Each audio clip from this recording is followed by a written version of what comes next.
Today we're going to talk about a story about Wayne and the wolves. Wayne was excited as a boy could be. Dad was going on a camping trip. He just told him that he could go along too. He always loved to go on trips with his dad, but to go away with him for a whole week, that seemed like too good to be true. What more, they were going to sleep in a tent and cook their own food over the campfire. The next few days were great, spending getting everything ready. The tent was on the ground, the blankets and the pillows, the pots and pans and the dishes, the fishing rods, hooks, and bait. As all the pile grew in the garage, Wayne could hardly keep himself from shouting out for excitement.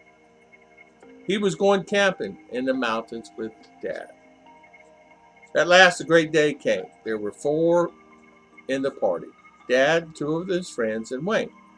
They packed up some things in the boot of the car, and off they went. They drove toward the mountains, then up and up and up, curving the way up through the beautiful forest until they were so high they're almost above the clouds. Now and then they looked down and they caught a wonderful view of woodlands, lakes, rivers far below. As they came to a beautiful lake hidden deep in the mountains, Dad was on the place they'd been there heading for. Along the best campsite was the other side of the water. So they drove the car as far as they could, then unloaded it and carried the things around. At last, the tent was up and the fire was ready to be cooked. Wayne was thrilled. It was all different and wonderful. He had never seen anything like this before. The stillness of the lake, the sun setting behind the great mountain peaks, and the distant baying and of wild animals. "What's that noise?" he asked Dad. "It sounds like dogs." "What is that noise? Is there any dogs up here, Dad?" "Just wolves. There are lots of them up in these mountains, but they won't bother us. They're a long way off." Wayne tried not to think about the wolves anymore, but now and then he couldn't help wondering a little. They might be a long way off, but they thought to himself, they sounded close to me. He could not sleep that night. Could they come nearer? But Dad and his two friends were in the tent with him, so why would he have to worry? And with the thoughts, went to sleep. The next day, they were up early and they set off to find the latest place for fishing. All their lines were cast and they're waiting for the first bite. They didn't have to wait long. In fact, it seemed this mountain lake was just full of fish, only waiting to be caught. What a great time they had. Wayne had never enjoyed himself so much before. He wished he could stay up there in the mountains for at least the rest of his life. But of course, he couldn't. There was work to be done and school to attend. At the last day came, they must leave the camp. The tent taken down and all things were packed. Dad and his friends picked up the bundles and headed down toward the car, and Wayne walking beside them. Presently, Dad stopped.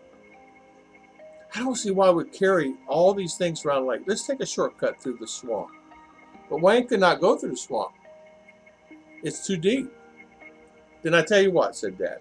"Three of us will go through the swamp, get the car ready, and Wayne can walk around the swamp and meet us on the other side.